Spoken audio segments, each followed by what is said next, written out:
Welcome to Module 1, Lesson 1. We're going to talk about getting leads, and I'm calling this one brainstorming because we're going to start just jotting down all kinds of ideas without taking time to prejudge or evaluate whether you think they're a good idea or a bad idea. I have given you something to download below this video. There's a file called Unlimited Leads, and you can print that out and start, writing these names down. But let me explain a few things first. For those of you that have already talked to friends and family and feel like you've gotten no support or limited support, I have a few thoughts on that, okay? First of all, I am sad about that. That hurts, and that is really hard, and those are real feelings. I don't mean to make light of it when you hear me say that, well, there's a whole lot more people than just friends and family. There are more people than that, but the people that you assume would help you the most when they don't, it is really a painful thing. It is. So my first thought there is that there are more ways for friends and family to help than making a purchase or booking a party. So you could ask for their help by just asking them to please not to say anything negative about the company, or to hand some catalogs to them and ask them if they would please just drop the catalogs off in their break room at work. You could ask them to pray for you. You could ask them to be sure to like and follow your business page, or if they're in your private Facebook group, if you would ask them just every time that you post something that they would like and comment and explain that that helps the algorithm and it would encourage other people to like and comment. When your friends and family that are less inclined to make a purchase still feel like they're part of the process, they feel like they are part of helping you to succeed, they're going to soften. And over time, they'll come to you. The problem is, one, they don't really see you as a professional, like someone who doesn't know you will.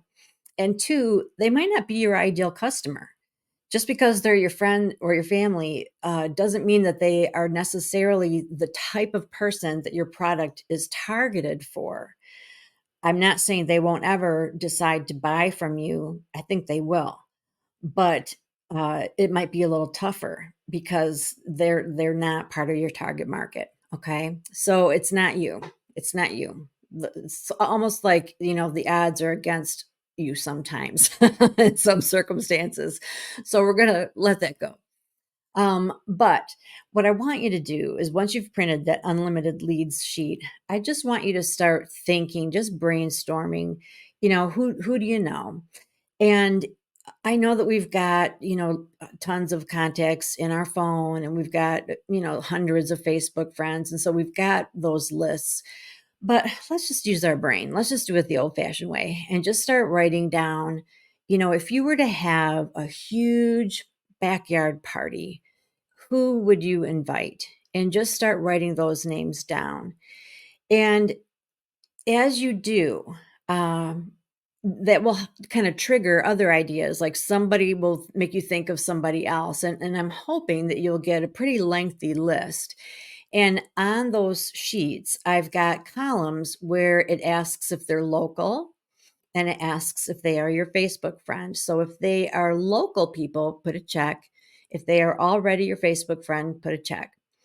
The reason I ask that is because let's say you just start brainstorming and you come up with 50 people that you know well and that you are comfortable with, and they're local. Then shoot fire, I would say have some kind of big open house at home and showcase your products, and just make it like a super fun party with lots of food and music and prizes, and to just kind of start things off with a bang and introduce people to what you do like that. Make it fun, make it exciting. Don't have it be where you're asking something of them, but where you're really giving them something.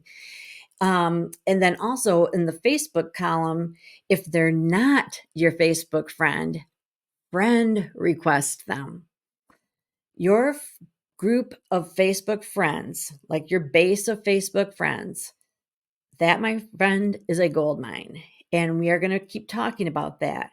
But, just to give you a little, kind of a preview, that when I started taking my business online, my entire strategy, even though I didn't understand it at the time, but what ended up happening for me was that I started building up my friend base, on my personal profile, and I was pretty active on my business page, and so I would ask them to like my business page, just, why not?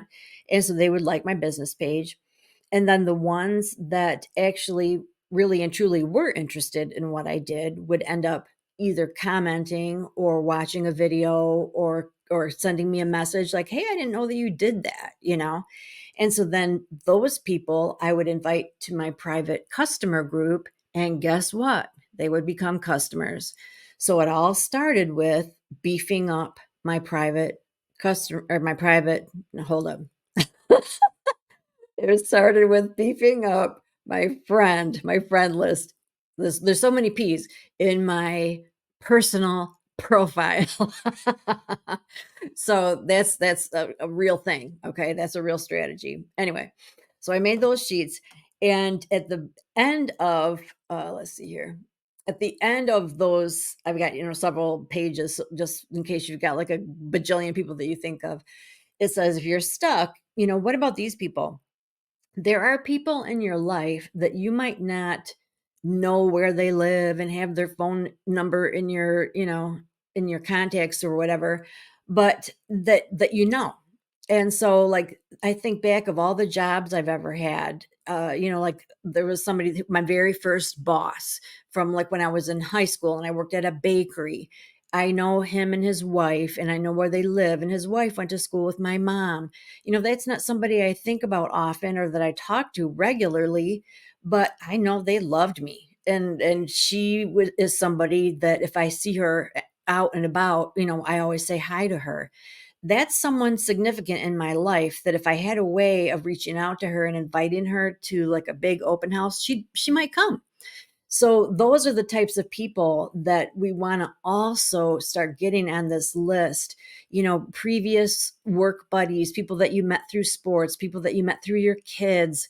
Even how we all have our favorite cashier, or our favorite bank teller, our favorite waitress. Those people, they have a warm fuzzy about us, and they, believe it or not, are more likely to do business with us because we've already started on that path of the know, like, and trust factor.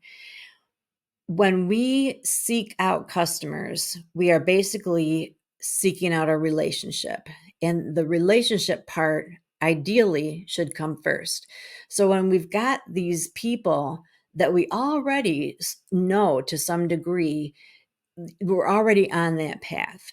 So it really helps to start, with these people. And if that is something that's more comfortable to you, let's start there. So I would encourage you to start this brainstorming list of people that you know.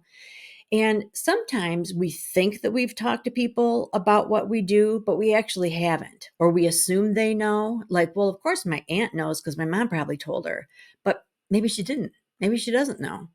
Or you think that you assume that since they haven't asked for a catalog, that they're not interested. But have you really talked to them about it? So this lesson is just, let's think about the people in your life. Let's decide if there are enough local people that maybe we should have some kind of event to introduce them to your products. Let's make sure that you've friend requested them on Facebook because that will lead to something. And also, keep in mind that for the most part, your friends and family want to help. And so even if they can't make a purchase or book a party, there are other ways they can help. And another thought, outside of just having them hand out catalogs or, pray for you or like your comments and that kind of stuff, uh, for me in my industry, we are challenged in the beginning to get the product that we sell on 30 faces. Okay. And so you can come up with a way to ask in a very non-threatening way where you're just really asking basically for help, for a favor. Just say, "Hey, you know what, sister, I've been challenged to get this product on 30 faces in 30 days, and I really want to do it. This is really important to me. It's sort of a badge of honor. And I've only got 10 people on my list, and I was wondering if you'd be one of my 30 faces." And she'd be like, "Well, what do I have to do?" You're like, "Oh, I just need to put the product on your face. I just need to, I need you to try it, and I get your feedback." And she'd be like, "Okay, whatever." And I'd be like, "Oh my gosh, thank you, thank you, thank you." Then, it's starting that warm fuzzy, because then she feels like helpful, and it is helpful. You've already kind of cracked, you've opened up that possibility where now, okay, maybe she seemed a little off put that you were selling something, and now she's actually willing to try it. 9 times out of 10, once they try it, they are so much more impressed than they ever thought they would be, right? We all know that. So, just taking these little baby steps with the people in our lives, can go a long way. But remember what I said, that it's very possible that these people are not our ideal customers, that these are not the people that our product or service is targeted toward, and that's why it's been tough. So we're going to talk about how to find those people, the people that our product or service is targeted toward, and how to draw those people to you. So that's coming up in video 2. Meanwhile, I'd like you to do some brainstorming. When you're done with that, I'll see you in lesson 2.